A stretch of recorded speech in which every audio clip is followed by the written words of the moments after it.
Entonces nos esperamos a que salgan. ¿Cómo están todos? ¿Muy bien? Qué bueno, gracias a Dios. Leo, qué gusto estés con nosotros. Y su esposa, sean bienvenidos, su hijo, gracias a Dios por sus vidas. Leo de Giglio y su esposa, directores de Palabra de Vida aquí en Querétaro, son personas muy amadas de nosotros, hombres verdaderamente de Dios, consagrados a la obra de Dios. Les admiramos, les bendecimos, les amamos por la gran obra que han hecho, tanto en Argentina como acá, y creo que en Nueva York, ¿verdad, Leo? También. ¿En cuántos lados está Palabra de Vida?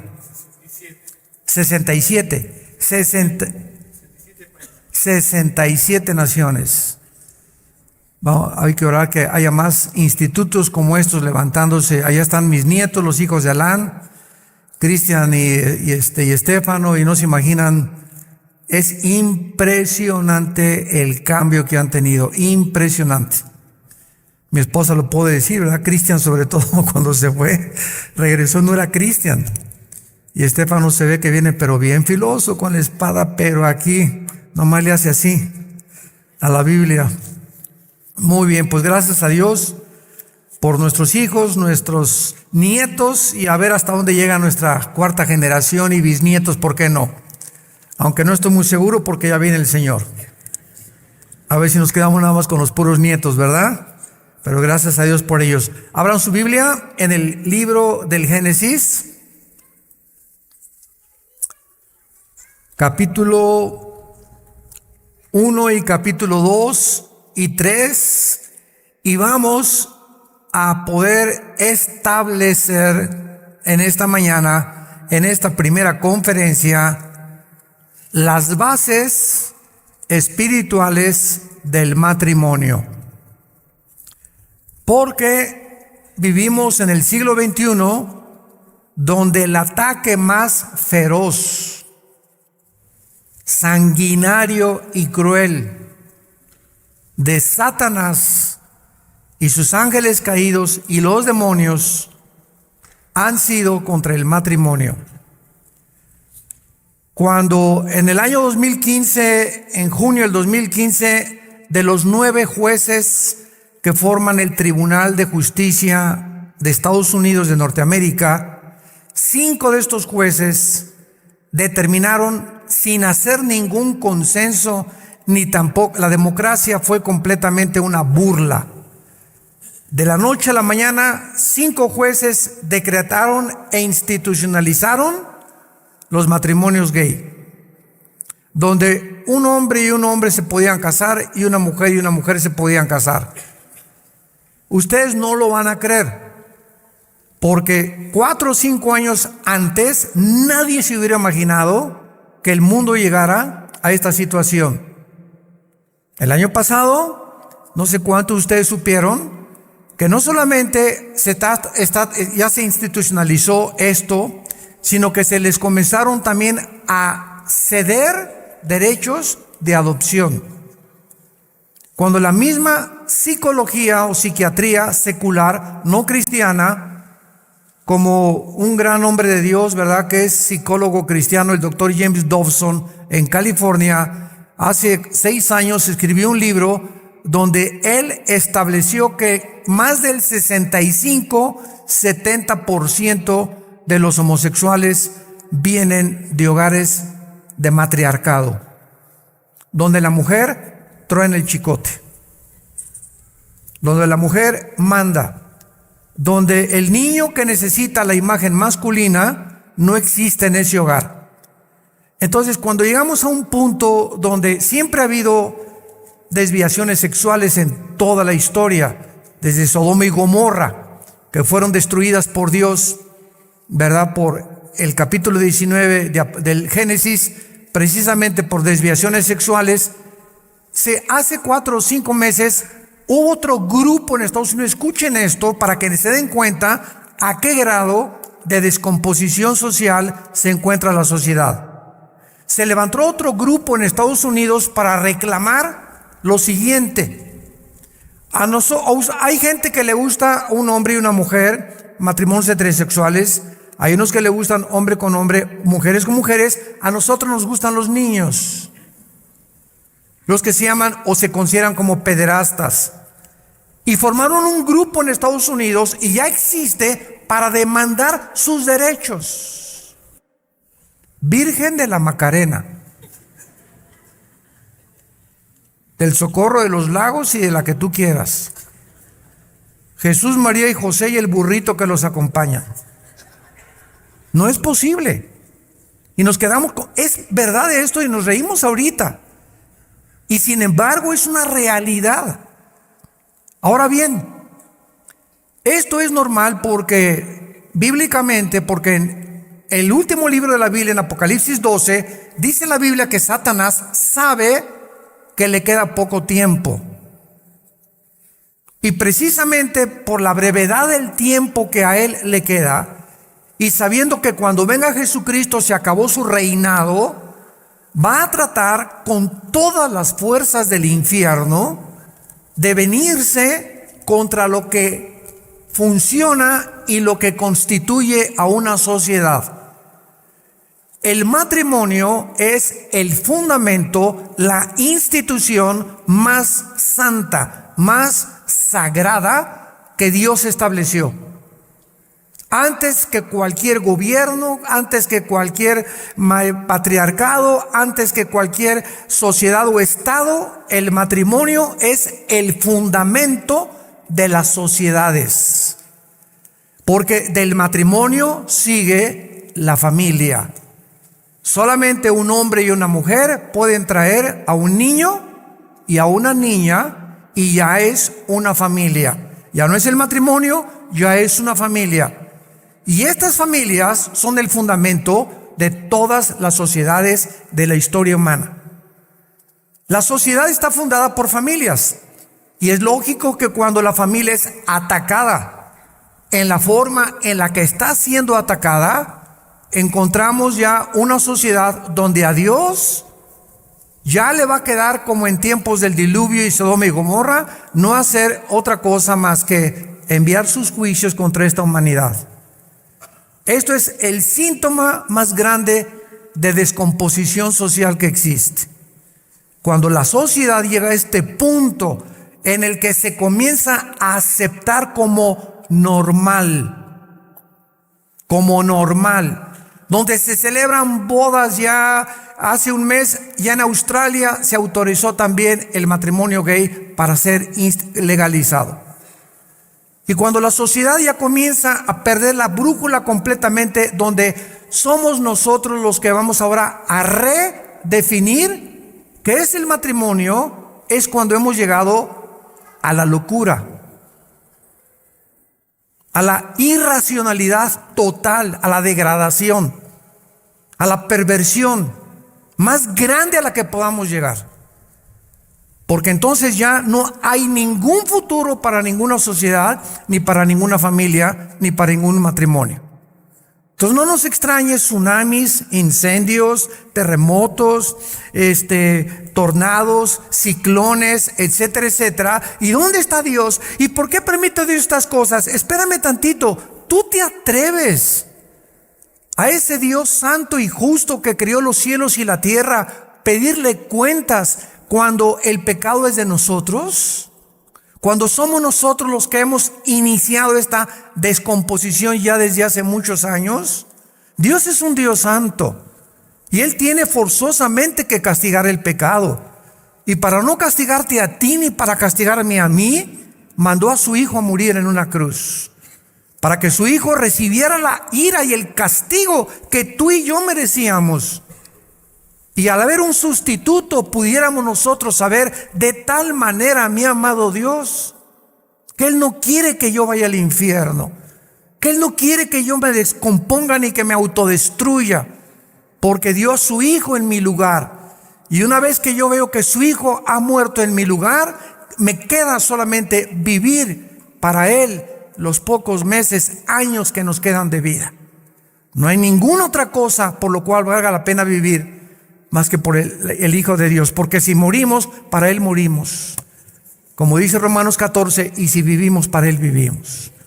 Ya sea que vivamos o que muramos, le pertenecemos a Él. A Él sea la gloria y el poder y el reino y todo lo que existe en el universo y la sabiduría, porque de Él viene la sabiduría y Él da el conocimiento a los entendidos. Él quita a los reyes, Él pone a los reyes, conoce lo escondido, lo profundo, y conoce también lo que está, descubre lo que está escondido para sacarlo a la luz. Él es el Dios de la Biblia, Él es el Dios, tu Dios, y Él es mi Dios.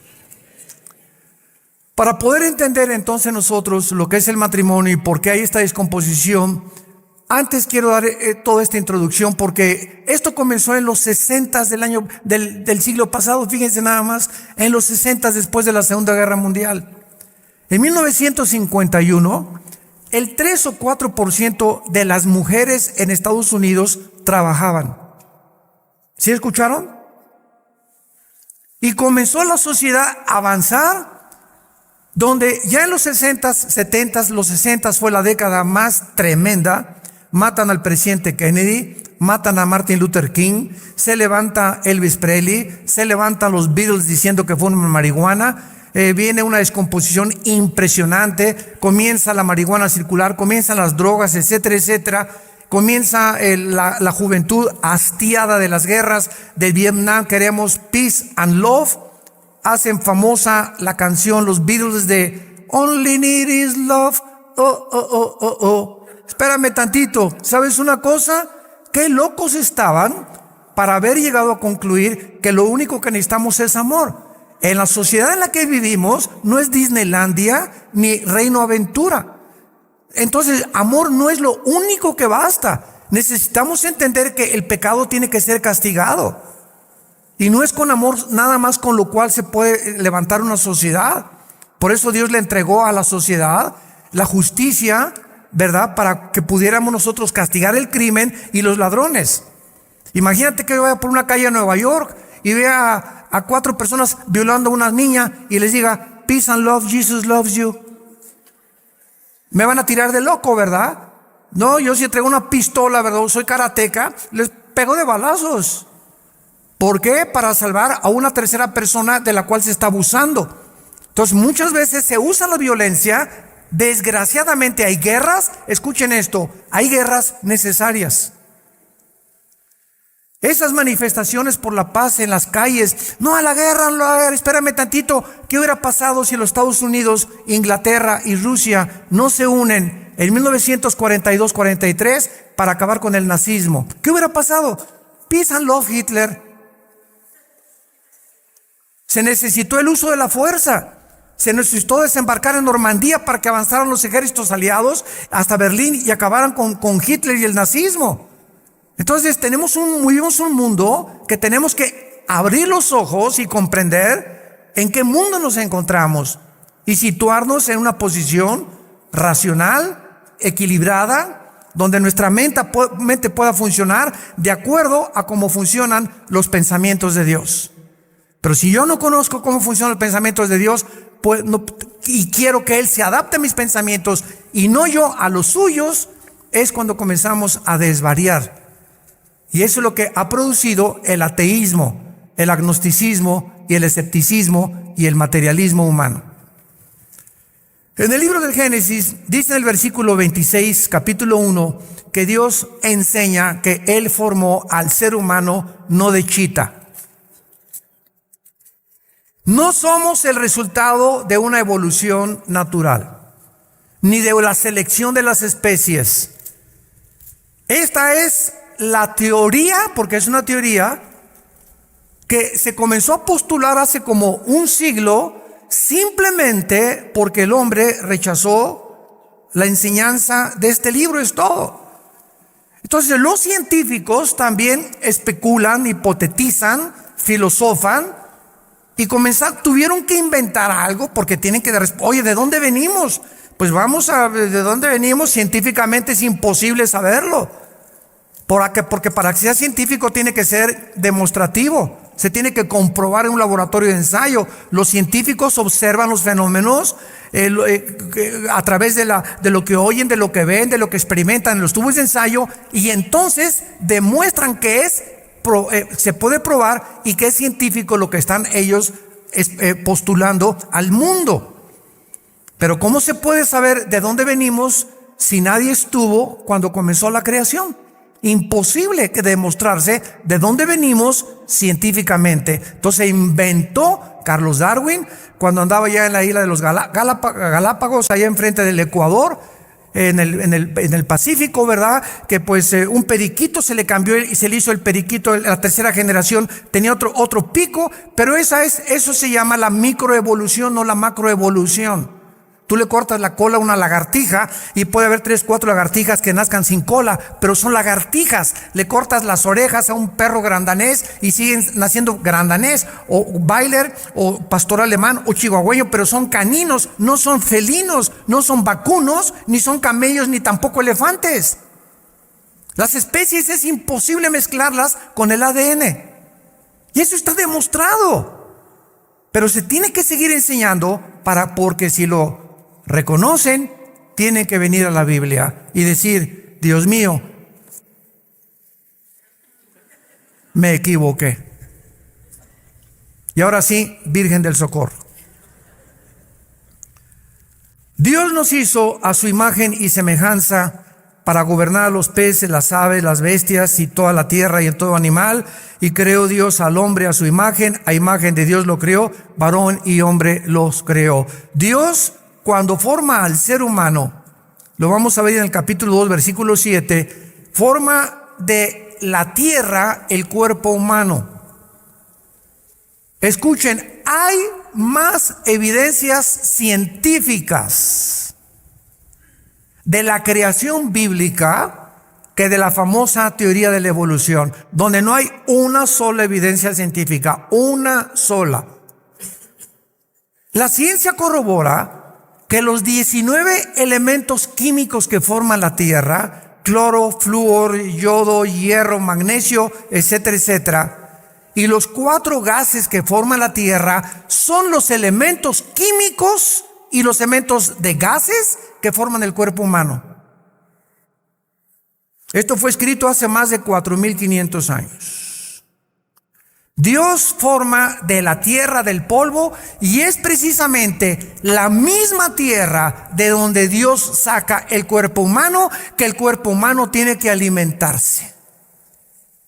Y todo lo que sea verde, todo lo que sea plantas, todo lo que sea frutas, es lo que Dios diseñó con los elementos nutritivos, nutricionales, alimenticios, vitamínicos, que son los que mi cuerpo necesitan. No Red Bull, ni la revista, ni la Monster. Tenemos 25 años que las industrias están produciendo cantidad de, entre comillas, energetizantes. Energetizantes, se están volviendo locos esas bebidas. Te energetizan media hora y 20 minutos y vas a acabar en el psiquiátrico. ¿Qué tienen de energetizantes? Energetizante es un licuado de plátano con leche deslactosada en la mañana con nueces y con avena. Eso es energetizante. Pero vemos nosotros de qué forma la sociedad ha llegado al punto donde nos encontramos. Entonces, qué increíble que ahora estén descubriendo también que toda verdad, la medicina aleopática y más o menos la homeopática es un poco mejor. Ahora todas las medicinas las están encontrando en los árboles, en las plantas, en las raíces, en las frutas. Se están encontrando todo lo que el cuerpo necesita para ser sanado se encuentra en la naturaleza.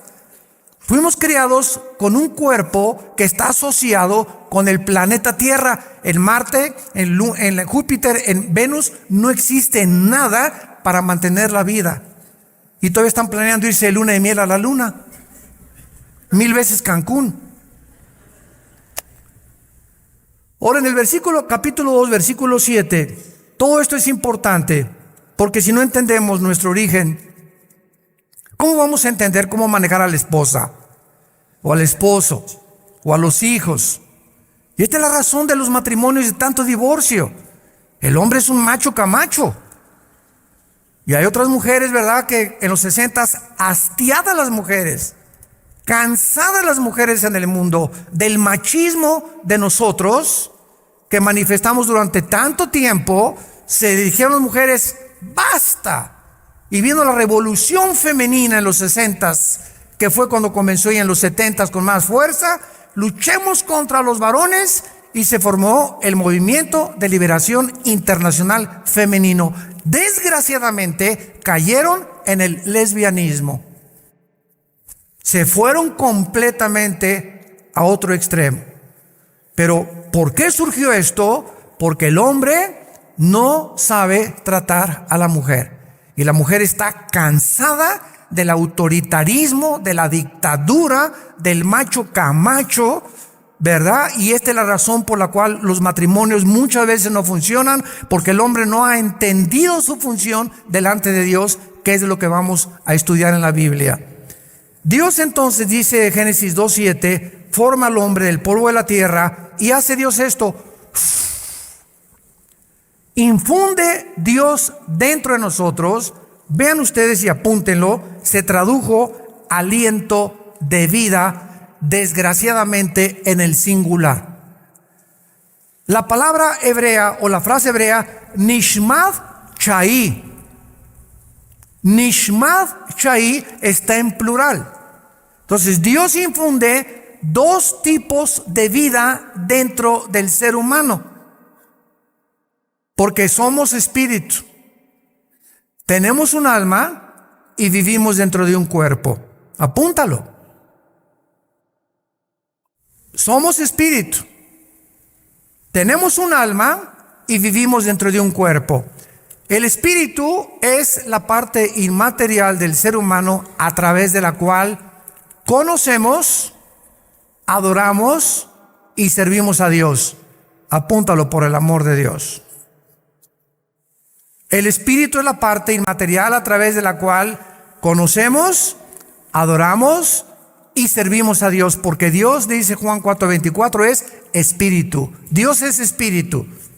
El alma es la mente, la voluntad, los sentimientos o el intelecto. Es lo que nos pone en contacto con el mundo que nos rodea. De ahí los filósofos griegos llegaron a esta conclusión: pienso, luego existo, existo, luego vivo. Vivo, tiene que haber una causa. Esta causa es imposible que esté dentro de mí. Yo no dictaminé cuándo nacer, ni tampoco sé cuándo voy a morir. Esta causa trasciende mi humanidad. Llamémosle Dios. O como decía Freud, lo desconocido. O como dice la Guerra de las Galaxias, la fuerza. Y el ser humano ha tratado, ¿verdad?, de poder buscar esa fuerza trascendental espiritual, que sabemos que no somos los únicos aquí en la tierra, que hay algo que trasciende, pero no saben a qué a Dios adorar. Y como el ser humano no sabe quién es Dios ni cómo es Dios, agarra un tronco de un árbol y le comienza a cortar con un hacha y le comienza a dar forma de un santo o con yeso, y después de lo que nosotros hicimos nos hincamos a adorar obra de nuestras manos. Esto es lo que se llama en la Biblia la idolatría. Adoramos obras que nosotros mismos inventamos, porque necesitamos adorar algo. Dice Eclesiastés 3, versículo 11, Dios puso la eternidad. Cuando Dios sopla entre nosotros, sopló la eternidad. Somos seres eternos, criaturas eternas. Y esta es la razón por la cual anhelamos justicia y amor y paz, y que se acabe ya todo esto, y que se acaben las guerras. Y cuando, Dios mío, se acaba todo esto, y anhelamos que ya venga algo, y esperamos que el próximo candidato del PRI lo arregle, o que del PAN, o que del PRD, o que los demócratas republicanos. Y nunca, jamás ningún gobierno, ni comunista, nazista, fascista, democrático, monárquico, ningún gobierno podrá nunca traer la paz y la justicia a ninguna nación. Nunca. ¿Por qué? Porque somos seres imperfectos. Somos una raza caída, que no tenemos la capacidad de resolver problemas que trascienden nuestra capacidad de poder resolverlos. Somos limitados, necesitamos a Dios. Y por eso el mundo ha llegado donde ha llegado, porque le hemos dicho a Dios: no queremos ser gobernados, déjanos gobernarnos a nosotros, déjame resolver mi matrimonio, déjame educar a mí, a mis hijos, déjame manejar mi negocio, déjame. Y Dios no se mete. Dios es un caballero y te deja que hagas lo que te dé la gana. Y hasta que lleguemos y toquemos fondo, muchos claman a Dios y le piden perdón.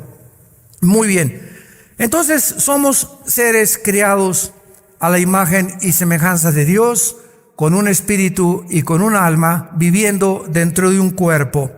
El ser humano, dice la Biblia, en el capítulo 2, versículo 9 en adelante, que Dios coloca, o sea, escuchen esto, Dios no hizo nacer a Adán y Eva en el huerto del Edén.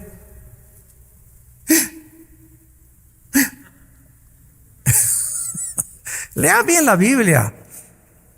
Y Jehová Dios plantó un huerto en Edén. O sea, el planeta Tierra no era todo el huerto del Edén. Plantó en este lugar geográfico que es el Edén, ahí plantó un huerto. Y dice la Biblia, y allí puso al hombre que había formado, o sea, lo formó en otro lado.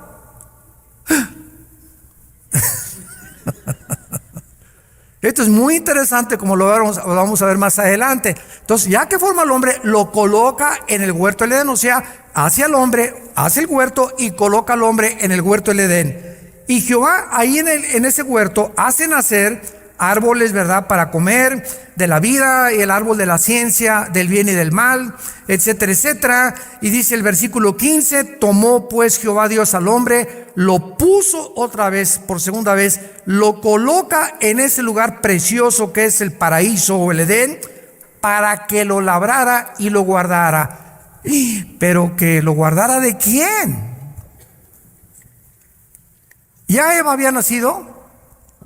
Esto es muy importante, porque hay una teología que enseña que el liderazgo del varón nació después del pecado. Y lo que quiero demostrar es lo siguiente, para no equivocar los términos: el liderazgo del varón, Dios lo puso desde el principio de la creación. Aquí Eva no había nacido, y aquí a Dios ponía ya al varón sin que la mujer hubiera nacido, a que él proveyera y trabajara, él trabajara en el huerto. Jamás le dijo Dios a Eva que trabajara, ni que labrara el huerto. Y que lo cuidara ¿de quién? Muy bien. La Biblia nos muestra que antes de nosotros, antes de los 6 días de la creación, existía ya Ezequiel 28, Isaías 14, un mundo invisible de ángeles, querubines y serafines, que son diferentes rangos angelicales que existen. Los querubines son los que estaban alrededor o están alrededor de Dios cuidando su santidad, con los serafines, Isaías 6, y los ángeles son entidades espirituales que entran a nuestras 4 dimensiones, a este mundo de 4 dimensiones, al universo cerrado donde vivimos. Y estas criaturas, estas entidades espirituales, estos ángeles, pueden materializarse y tomar forma de un ser humano, igual que tú, igual que yo. Y puedes tener un ángel enfrente de ti o en el mercado, no sé, en algún lado, ¿verdad? Dice Hebreos 13 que muchos, sin ni siquiera saber que eran ángeles, hospedaron ángeles. ¿Cuánta gente que tú hospedas en tu casa por caridad o misericordia era una prueba que Dios te mandaba a tu casa para ver tu generosidad y tu misericordia con la gente? ¿O cuánta gente ayudamos en la calle que eran ángeles tal vez que Dios ha mandado para probar nuestra misericordia y nuestra caridad? Entonces, estas criaturas se pueden materializar, pero la tercera parte de ellos se rebelaron contra Dios antes que el hombre fuera criado en la tierra. Como lo sabemos, en Job, capítulo 38, dice la Biblia que los ángeles, cuando Dios estaba haciendo el mundo, y Dios inclinó 23 grados y medio la esfera de la tierra y comenzó a darle vueltas en 24 horas al globo terráqueo, y comenzó a lanzarlo en 365 días alrededor del sol. Todo lo que Dios hizo donde nos colocó en este planeta fue matemáticamente calculado. Matemáticamente calculado. Y le dio la vuelta a la Tierra en 24 horas, y la velocidad en la que ahorita está la Tierra, tú y yo no nos damos cuenta, pero estamos girando en el espacio. ¿No te habías dado cuenta? ¿O por eso te sientes mareado en la mañana? Estamos girando continuamente sin que nos demos cuenta. El movimiento la fuerza centrípeta y la inercia del planeta. Y este movimiento de la Tierra contradice las leyes de la física. Señores físicos y astrofísicos que nos visitan y que nos escuchan, ¿qué quiere usted decir? Lo siguiente: hay una fuerza física, escúchame, que establece este principio. La velocidad de un cuerpo es proporcional a la fuerza que se le aplica. En otras palabras, si yo tengo una canica y le hago así a la canica, ¡paz! ¿Por qué se detiene la canica?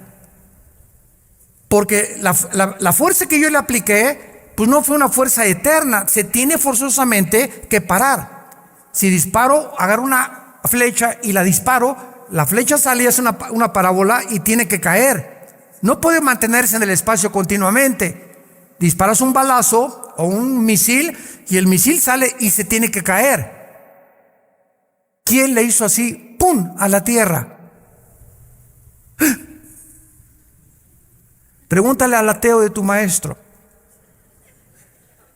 Querido maestro, ¿qué fuerza hace que la Tierra se mantenga igual? ¿Quién está detrás haciendo así? Y es un movimiento constante de 24 horas y al mismo tiempo alrededor del Sol, con la distancia perfecta con el Sol para que haya primavera, verano, otoño y invierno, para que tengamos 4 estaciones y para que pueda la vida poder existir. La fotosíntesis, la distancia del Sol, todo está calculado. Los valles, las montañas, las manzanas, las uvas, las papayas, el agua, la combinación de nitrógeno con oxígeno que respiramos ahorita. ¿Por qué vivo? Porque estoy respirando. ¿Qué estoy respirando? Algo que está combinado de gases alrededor, casi todo es hidrógeno con oxígeno, con un poquito más de gases, como 7-8%, que hace posible que mis pulmones se mantengan viviendo. Todo está calculado para que tú y yo amanezcamos todos los días y le digamos: qué grande eres, Señor. Dios hace todas estas cosas y estos ángeles ya existían, y cuando Dios coloca al hombre y la mujer en el huerto del Edén, ya estaba aquí en el planeta Tierra los ángeles caídos. Ahí estaba ya Lucifer, que después se convirtió en Satanás.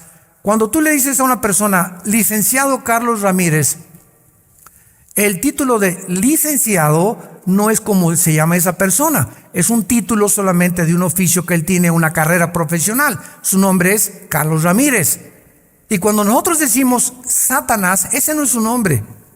Satanás significa, apúntalo, el adversario. Viene de Satán, del hebreo, o enemigo. Y la palabra diablo tampoco existía. La palabra diablo significa acusador, el que acusa, el que calumnia. Entonces son títulos de él. Su nombre es Lucifer y se le llama en Isaías la estrella de la mañana, o Luzbel también. Entonces Lucifer ya estaba ahí en el huerto del Edén y había ángeles caídos en el planeta Tierra. Y Dios pone al ser humano en un ambiente perfecto, pero escucha esto, y siempre he tenido este debate con los ateos. Los ateos, el 90% del ateísmo está basado en atacar a Dios por la forma como Dios gobierna el universo, y el ateo te dice: es que ¿por qué permite Dios las guerras? ¿Y por qué, si Dios es bueno, no acaba con Satanás? ¿Qué acaso no es Dios todopoderoso? Vean la lógica elemental del ateísmo, que es insostenible filosóficamente. Una ateo me dice: oiga, ¿Dios es todopoderoso? Le dije: amén, amén, amén. Y si Dios es todopoderoso, ¿por qué no acaba con el diablo? Le dije: dele gracias, porque comenzaría con usted.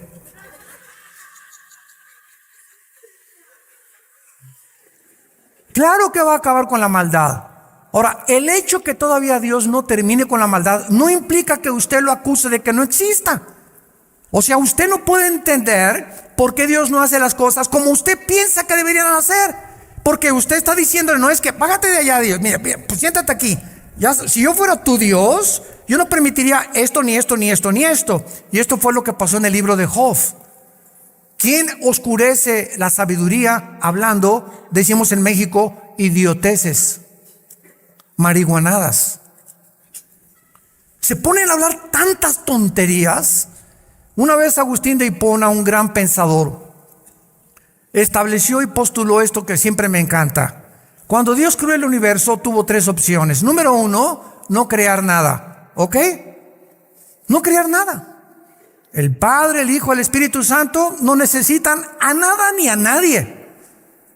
Y pudieron haber existido por los seculorum.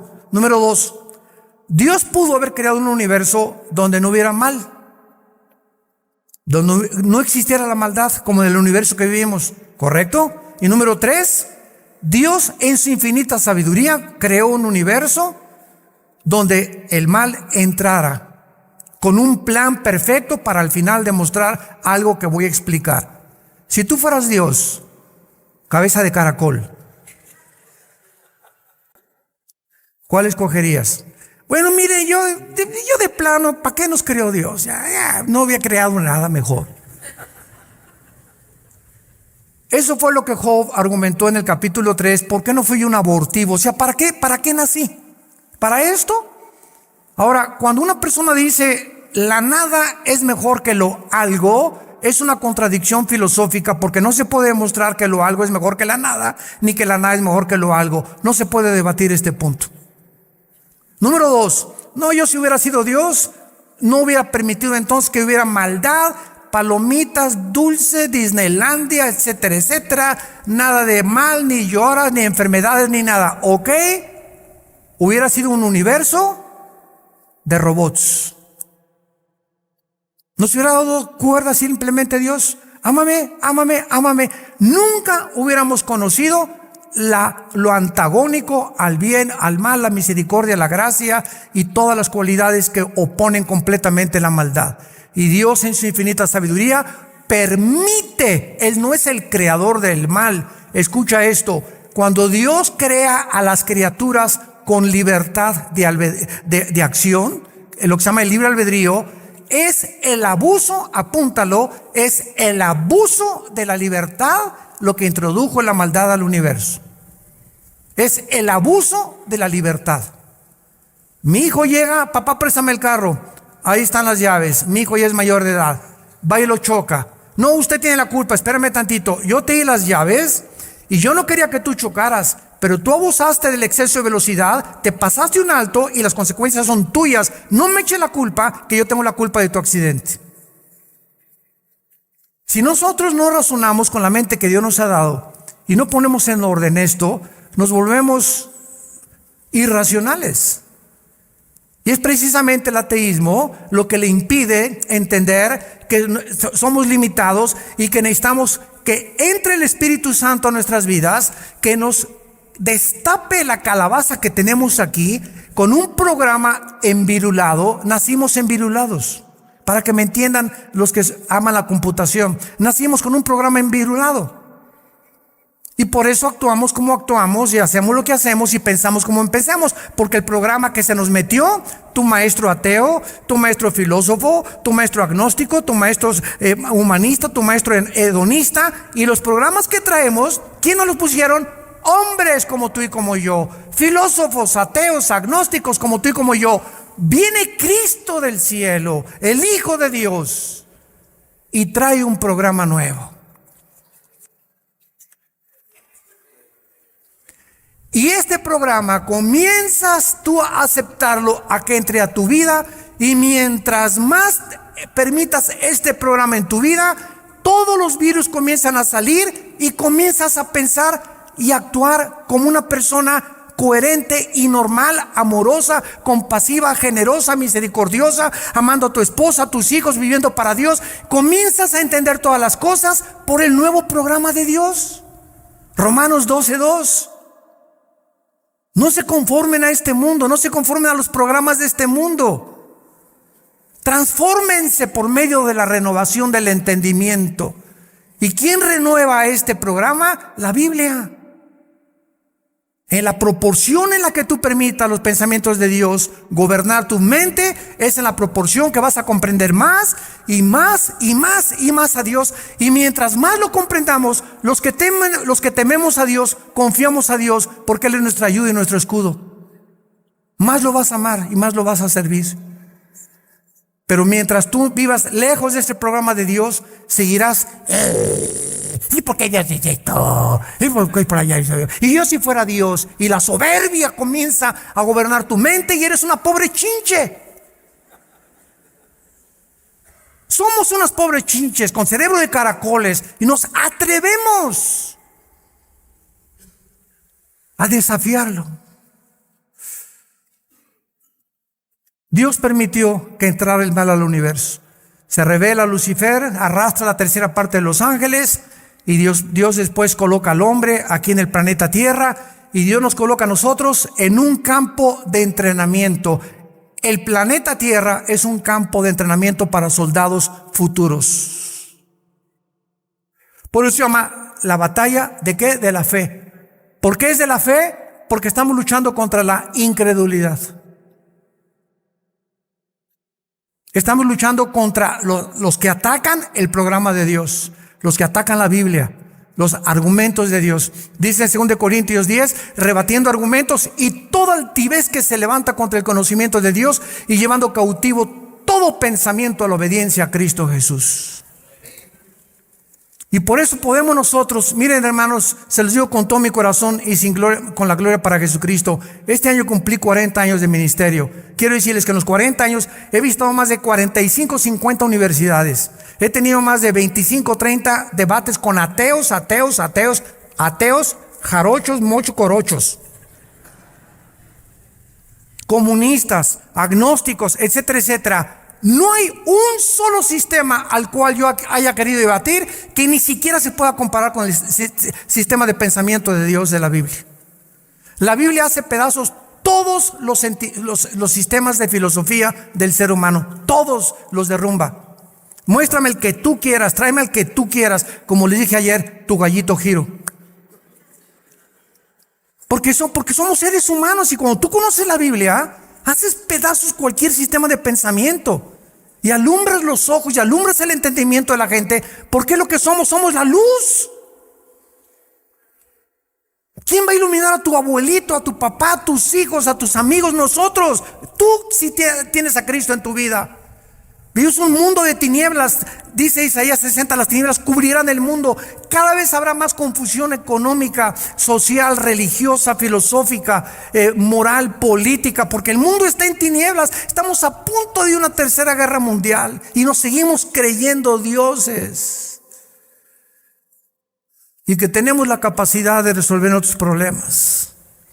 La soberbia, el orgullo es la raíz de todos los pecados. Y fue el primer pecado de Lucifer, la soberbia.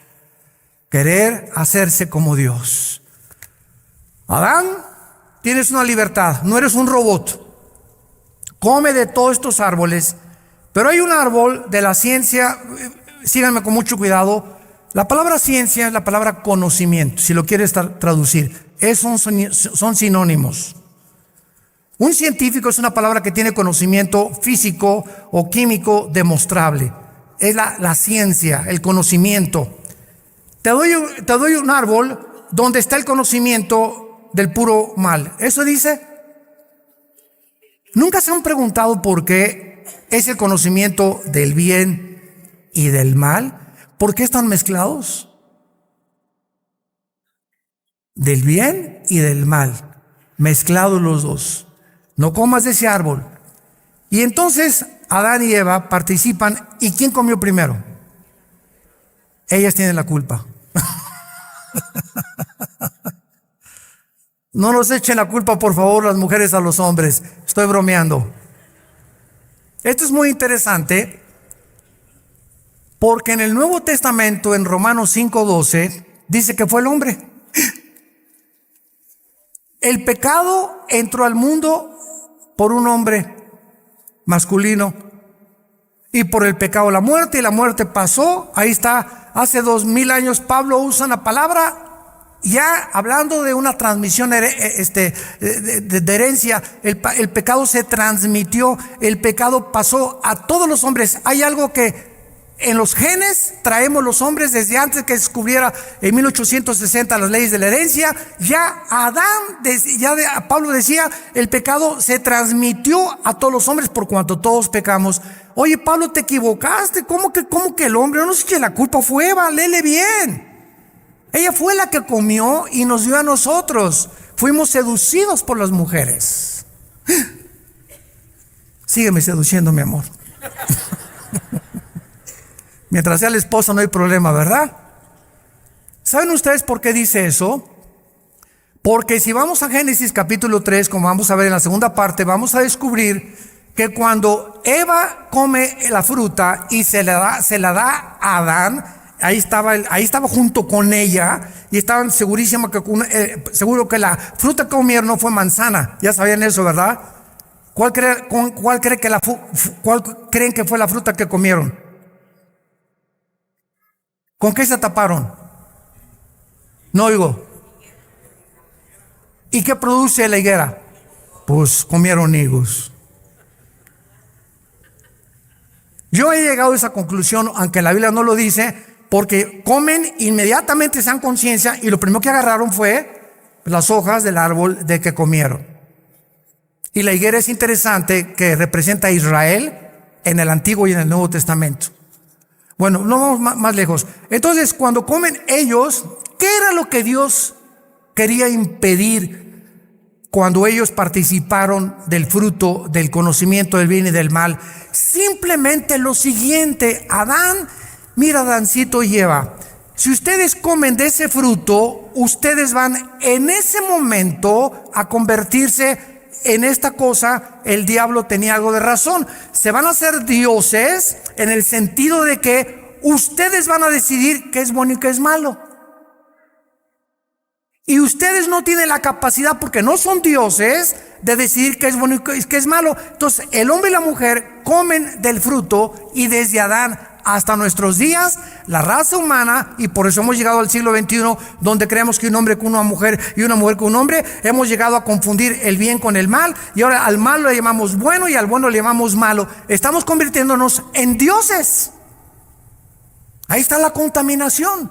¿Tú quién eres para saber lo que es bueno y lo que es malo? Si tú eres ateo, como les dije ayer en el desayuno, no le digas a tu hijo, no fumes marihuana, porque tu hijo te va a contestar: papá, tú eres ateo y tú tienes tus leyes. Y si tú eres ateo, no me puedes decir que hay bien y que hay mal. Y si tú aceptas que hay un mal, entonces tiene que haber un antagonismo, que es el bien. Y si es el bien que lo comenzó, y si seguimos con esa línea de lógica elemental, vamos a llegar a que existe Dios y te voy a deshacer tus argumentos. Y a mí me encanta meterme la Golden de Acapulco y darme mis chupazos, ¿verdad?, de marihuana, y no te metas conmigo. ¿Por qué? Porque yo armo mis propios mandamientos, papacito. Para mí es bueno, para ti es malo, y esto se llama en la filosofía relativismo.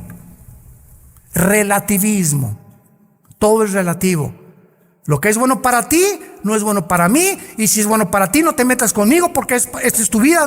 Yo soy homosexual, para mí es bueno meterme con un hombre, esto es amor para mí, para ti no es, métete con una mujer. Espérame tantito. Si nosotros llegáramos a ese punto a donde hemos llegado, es cuando llegamos realmente a saber que estamos locos completamente para el manicomio, donde no existe el bien y el mal. Cada quien va a decidir lo que es bueno y lo que es malo. ¿Saben que ese fue el problema de los nazis? Llegaron los aliados en 1945 a Berlín, se suicida Hitler con Eva Braun, su esposa, en su búnker, y entonces se hace un juicio que se llamó el juicio de Nuremberg, 1947-48 en Berlín, para juzgar a los generales sobrevivientes del nazismo. Escuchen esto. Ahí están los generales del nazismo sentados con todo el jurado de ingleses, de abogados americanos, norteamericanos, etcétera, etcétera, y alemanes también. Y se para uno de los generales nazis y dicen: lo que hicimos nosotros no se llamaba robo, se llamaba expropiar. Se oye más bonito, ¿verdad? Lo que hicimos nosotros no fue matar, fue eliminar por causa del partido. O sea, barnizaron el pecado. Se oye más bonito expropiar que robar, ¿verdad? Se oye más bonito, o sea, el comunismo es un robo descarado. Yo fui comunista 4 años y pertenecía al Partido Comunista en México. ¿Y saben ustedes lo que es el comunismo? Es un robo descarado. Dame para acá y te quito lo que tienes para dárselo a otra persona. Espérame, el momento que tú me quitas algo que es mío, me estás robando. Es un robo justificado. El sistema filosófico, el socialismo, comunismo, disfrazado con el barniz de poder ayudar a los pobres. Mentiras, mentiras, mentiras. Es el engaño en que vivimos nosotros. Entonces, los nazis, no es que yo no maté, yo no robé, yo obedecí órdenes, el relativismo puro. Entonces, ¿quién tiene la razón entonces? ¿Los nazis porque obedecieron las órdenes del Führer? ¿O el occidente cuando lo estaban juzgando y diciéndoles lo que ustedes hicieron es tan mal? Ellos dijeron, es que ustedes le llaman mal, para nosotros ser el bien. Lo que es para nosotros malo, para ustedes es bueno. ¿Quién tiene la razón entonces de estas dos antagónicas filosofías o sistemas de pensamiento? A eso el mundo ha llegado en el siglo XXI, donde ya a lo bueno le llamamos malo, a lo malo le llamamos bueno, y el único legislador de la ley es Dios. Por ignorar los mandamientos de Dios, el mundo se encuentra como se encuentra, cada quien siguiendo lo que cree que es bueno ante sus ojos. Y terminamos aquí en Génesis, cuando Dios trae a todos los animales. Y imaginemos a Adán, ¿no? Ya está cuidando ahí el huerto. ¿De qué lo está cuidando? Porque había un potencial pinochetazo. O sea, ahí en el mundo había ángeles caídos y ya Satanás estaba presente en el huerto del Edén. Entonces Dios le dijo a Adán, cuida el huerto del Edén, y no lo cuidó.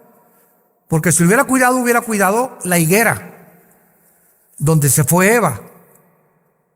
Entonces Dios le dice a Adán, ¿verdad? Cuídalo porque ya había un potencial.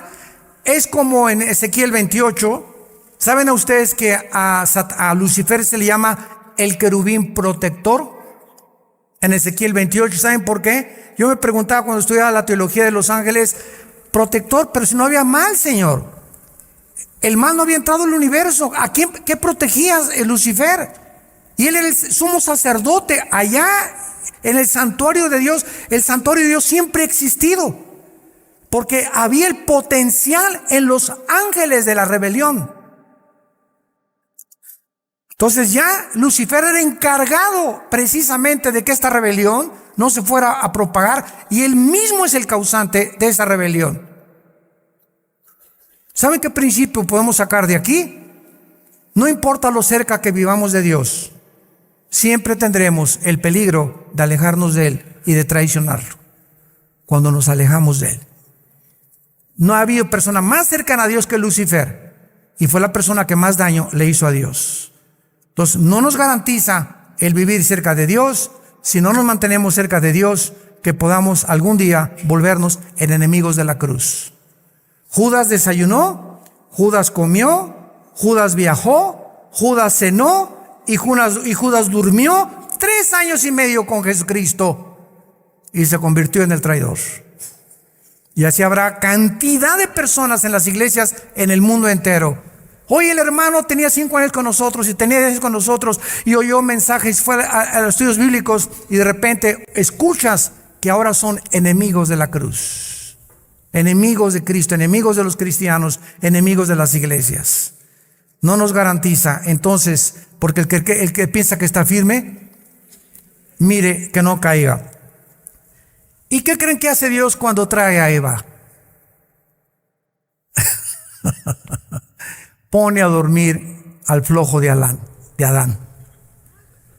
Dije Adán, no Alán, ¿eh?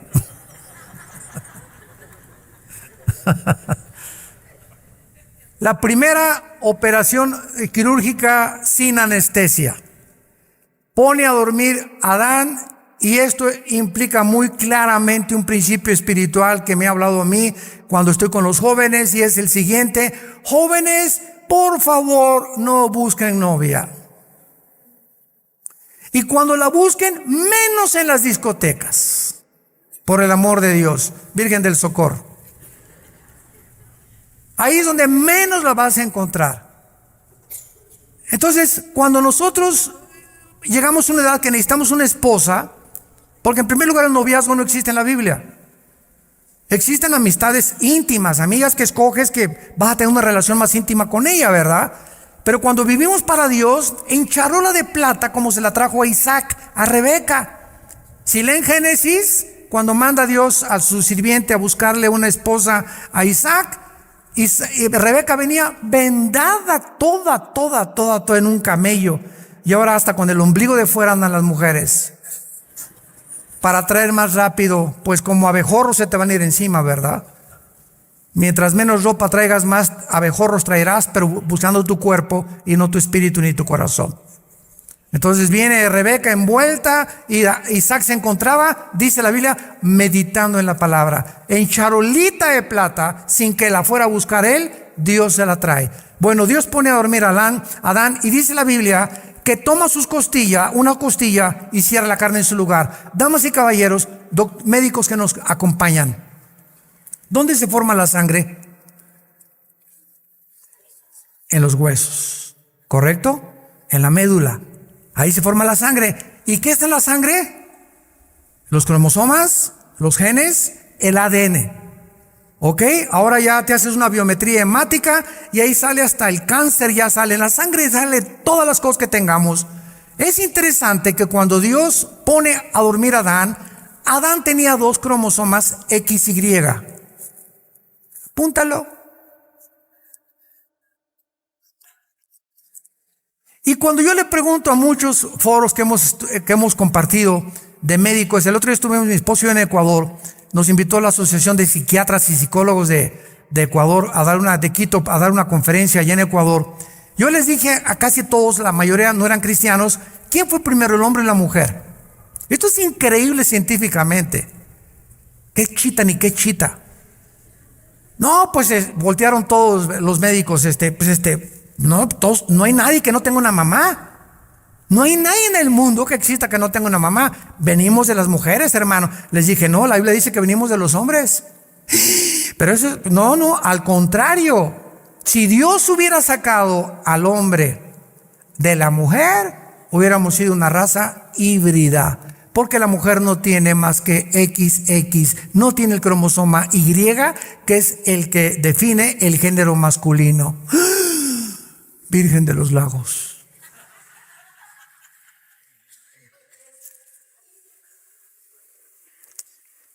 Es increíble que Moisés haya podido decir que del hombre saca Dios a la mujer, para que teniendo el hombre el cromosoma XY, pudiera la mujer tener el doble X. Lo único que hace Dios, ¿verdad?, es tomar el cromosoma X y ponérselo a la mujer, y es precisamente de una costilla, de un hueso, donde pasaron más de 5,000 años y se descubrió en la medicina que la sangre se forma en la médula de los huesos, que la Biblia tenía razón otra vez.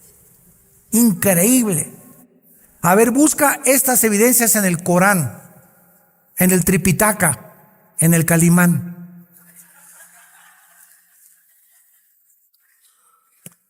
Y en el versículo 24, para terminar, en 3 palabras se nos define el matrimonio. En 3 palabras.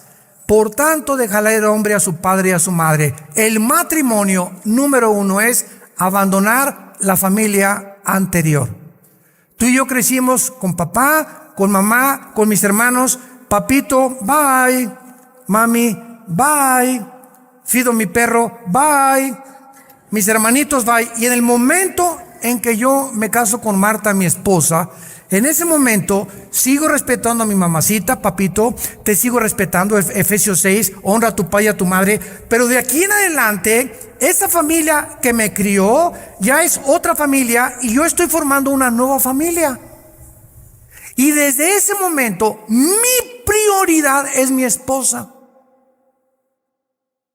En el momento que me caso, ella es, después de Dios, la número 1. No mis hijos, no el ministerio, no papá, no mamá, papá, no te metas con mi esposa. Si te metes no vuelvo a regresar a la casa. Y mamá, me respetan a mi esposa. Y hermanitos, me respetan a mi esposa. ¿Por qué? Porque de aquí en adelante ella es mi prioridad después de Dios. Y mi familia anterior la tiene que respetar. Y si no la respetan, pierdo mi familia anterior para no perder a mi esposa. ¿Me siguieron con mucho cuidado? Este es el plan divino de Dios. Así que si tú tienes una familia donde tu esposa la insultan, o tus cuñados o tus hermanos, discúlpenme, yo la Navidad no la vengo a pasar con ustedes porque a mi esposa la respetan como a mí también. Y después vienen los hijos y después ya el trabajo y lo que tú quieras, el ministerio y lo que tú quieras. Pero dejará el hombre a su padre y a su madre, a Dios. Y lo peor del mundo sería llevarte a tu suegra a la luna de miel. Eso ya sería el colmo. Imagínate nada más, ¿no? Ahí sí ya te crucifican, pero segurísimo, ¿verdad? También esto significa, ¿verdad?, que ya nuestros hijos, ya cuando se casan, dicen que el muerto y el juntado apestan a los 3 días. Entonces, papás que me escuchan, cuando visitemos a nuestros hijos que están casados, no te quedes 1 o 2 meses con ellos a vivir, por el amor de Dios. Hay hermanos que llegan, oye, mi suegra tiene ya 1 mes, pero me da miedo porque si le digo a mi esposa, hasta me hace dormir en el suelo. Entonces, seamos comprensivos. No se puede romper la intimidad y la privacidad de un matrimonio. Y cuando invadimos la privacidad de nuestros hijos en su matrimonio, estamos nosotros incitando o motivando a que tengan pleitos entre ellos.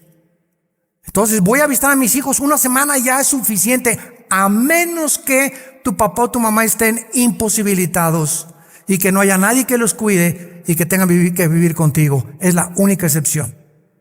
Mientras tanto, 1 semana, 2 semanas ya apestas. Apestamos, dijo el otro.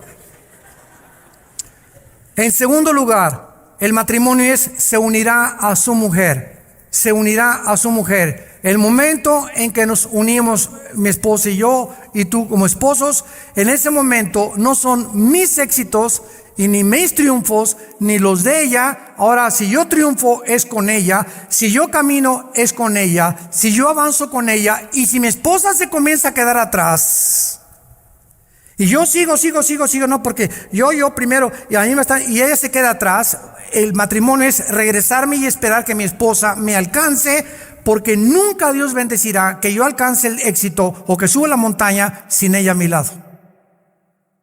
Serán uno los dos de ahí en adelante. Y nuestros triunfos son juntos, sufrimos juntos, lloramos juntos, vivimos juntos. Ese es el programa de Dios para el matrimonio. Así que no hay tal cosa como que yo soy pastor, pero mi esposa es una carnalota. Pues vas a tener que arreglarla con Dios, o vas a tener que ponerte a ayunar, o vas a tener que hacer algo, ¿verdad? Pero hay un problema espiritual que tu esposa tiene que superarlo para que puedas caminar junto con ella. Y mientras no se supere ese problema espiritual, no podemos avanzar. O viceversa. Y en tercer lugar, y serán una sola carne. El matrimonio es la única dimensión donde se permiten las relaciones sexuales. Nunca en ninguna otra dimensión, en ninguna otra esfera, Dios permite tener relaciones sexuales. Ni antes del matrimonio, como dicen los psicólogos. No es que la masturbación es buena para que se comiencen a acostumbrar, o esto y el otro, y después el adulterio, etcétera, o la fornicación. Dios condenará, Hebreos 13:4, a los fornicarios y a los adúlteros. Proverbios 6:32, el que comete adulterio es falto de entendimiento, corrompe su alma el que tal hace, heridas y vergüenza hallará. El adulterio marca, hiere, lastima la sensibilidad de una mujer. Y hay hermanos que llegan, es que mi esposa, pues sí, yo cometí adulterio hace como 1 año, pero ahorita no quiere nada de nada. ¿Sabes una cosa? ¿Cuántos años o meses crees que tu esposa va a sanar de tus adulterios? ¿Cuántos meses o años van a pasar? Déjala que sane. Ahora te aguantas, hay una cosecha que tienes que recoger. Ya te perdonó Dios, pero vas a recoger las consecuencias. Y son gravísimas las consecuencias del adulterio. Y así acabó el Antiguo Testamento con Malaquías capítulo 2. Llorarás y me dirás, Señor, ¿por qué si te diezmo y vengo a la iglesia? Porque has sido desleal con la mujer de tu juventud, la mujer del pacto de tu Dios, ese primer pacto que Dios estableció, el pacto del matrimonio. Padre, te damos gracias por tu palabra en esta mañana. Te damos gracias, Señor, porque solo tú puedes abrir nuestro entendimiento, porque tuya es la sabiduría, tuyo es el conocimiento, tuyo es el poder. Gracias por habernos dejado tus leyes, porque nos amas a tal grado que diste tu vida en una cruz en nuestro lugar. Gracias, Señor, porque el pecado siempre será la causa de la tristeza, la traición, la amargura, el rencor, el odio. Porque sin santidad es imposible ser feliz. La felicidad se encuentra en la santidad, en caminar con Dios, en ser uno con Dios, en creerle a Dios, sus mandamientos, en vivir para Él. El matrimonio es el gimnasio de Dios. Ahí somos entrenados el uno y el otro en nuestra paciencia, nuestro carácter, nuestro amor, fidelidad, nuestra comprensión. Ahí demostramos cuánto amamos a Dios, en la forma que amamos a nuestro prójimo. Y el prójimo más cerca es nuestra esposa, tu esposo. Gracias, Señor, por tu palabra. Y yo te pido en esta mañana que cualquier persona que aún no te conozca, le entregue su vida en este momento a Jesucristo. Y ahí desde tu lugar, si alguna persona en esta mañana aún no tienes a Cristo, o no estás seguro de tu salvación, aun cuando has oído mucho de Él tal vez en alguna iglesia, pero no te has decidido entregarle, dile ahí desde tu lugar: Señor mío y Dios mío, te pido perdón por mis pecados. Creo que en esa cruz tu sangre fue la solución, la medicina que tú proveíste para que yo pudiera ser sanado del virus que heredé de mis pecados. Señor Jesús, te pido que entres a mi corazón, porque creo que en esa cruz pagaste con tu vida por mí y que a los 3 días resucitaste de los muertos.